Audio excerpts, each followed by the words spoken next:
In this tutorial, we will learn about variables in Python programming. A variable is a container that holds a value. You can think of it as a box that can hold different things like numbers, words, and more.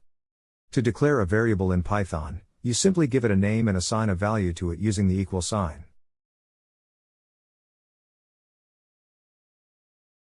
In this example, we declared a variable named my_variable and assigned it the value of 5.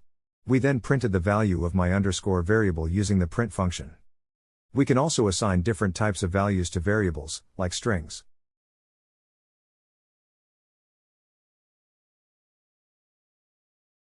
In this example, we declared a variable named my_string_variable and assigned it the value of hello, world. We then printed the value of my_string_variable using the print function.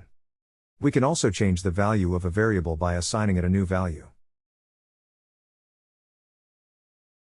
In this example, we changed the value of my_variable from 5 to 7 by assigning it a new value.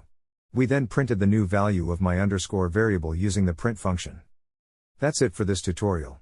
Now you know how to declare variables and assign values to them in Python programming. Keep practicing and coding.